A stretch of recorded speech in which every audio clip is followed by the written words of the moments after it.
Hey guys, Elisa here with ATs, and today I'll be doing something a little bit different. I'm going to be talking about StarCraft 2 a little bit more in depth, and specifically we are going to look at Zerg opening. So basically I'm going to talk about, or just actually show, the economic and militaristic advantages of 6 pool all the way up to 15 pool with every single pool number in between. Right now I'm just going to show a quick little, not so quick, but a little segment of 6 pool all the way to 11 pool and the build orders for those. And the significance of the 6 to 11 is that right after your pool is finished, getting out the first 6 Zerglings is very good just for scouting and harassment, especially with the early pools. And then after the 11th pool, from the 12 to the 15 pool, it's not so necessary to get those Zerglings out. So those are going to be the economic builds, and the 6 to 11 are going to be the early harassment builds. So I've added a little bit of music to the background. Hope you guys enjoy this. And I'll see you guys in about 6 minutes.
Alright guys, now that we're finally done with that, let us take a look at this nice picture I made beautifully in Excel.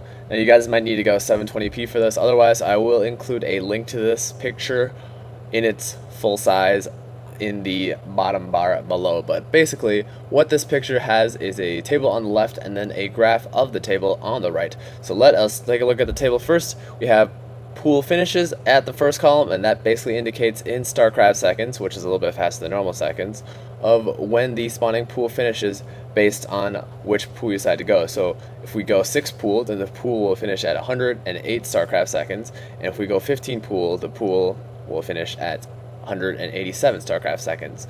The 11th drone now is a little middle ground that is that will be included in in all of them from 6 to 15, and it basically indicates how progressed your economy is. So the earlier you get the 11th drone, basically the better it is. And so if you 6 pool, you'll get your 11th drone at 202 StarCraft seconds, and if you 15 pool, you'll get your 11th drone roughly at 86 StarCraft seconds. Now my build for 13 through 15 is actually the exact same.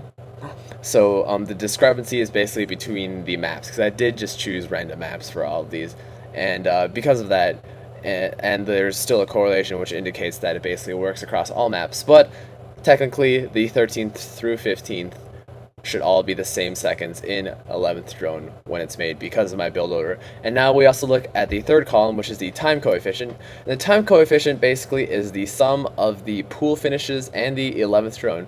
Now if you have a low pool finish, that means that you have the quickest access to your military units, aka your Zerglings. And if you have the lowest 11th drone, it indicates that you have the quickest access to your economy, or to a better economy. So the lowest 11th drone and then the lowest pool finish added up to, if we look at those combined, if we look at those two variables combined, we get a time coefficient. And then the time coefficient, basically, you want to look at the lowest time coefficient, and that basically just gives you an efficient value of where, of when you can attack and when you should save up for your economy. It's not meant to be taken too seriously, as all of this does depend on what your opponent is doing. I would like to indicate that there is a separate 12 at the bottom, and that's 12 pool, and pool finishes at 158, and there's an 11th drone at 86 StarCraft seconds, and that is actually the lowest point on the time coefficient, but that is a 12 double over pool, which is basically where you build 12 drones, wait for 150 minerals, put down 2 extractors, build 2 more drones, cancel those extractors, and then put down their pool. And that is the most efficient, according to the time coefficient at least, of balancing both your military and your economy. So this is basically what I just wanted to show you guys. As you can see, there is almost an inverse, or there should be actually an inverse relationship. There isn't one that is a exact straight line, just because of the overlord and how that plays into it, and then how you decide to actually get those Zerglings, because from pools 6 through 11, I immediately build Zerglings right after my pool is finished, just for that rushing value, and then after, from 12 to 15, I actually don't build Zerglings right afterwards. And there's also a a lower threshold value for the 11th drone, because that is the most efficient your economy can get. And it looks like if you don't do double over pool, your 11th drone is basically almost always gotten at 87 once you do go past the 12 pool, 87 StarCraft seconds. So if you guys like this, if you guys have any more questions on how this actually works, feel free to post in the comments below.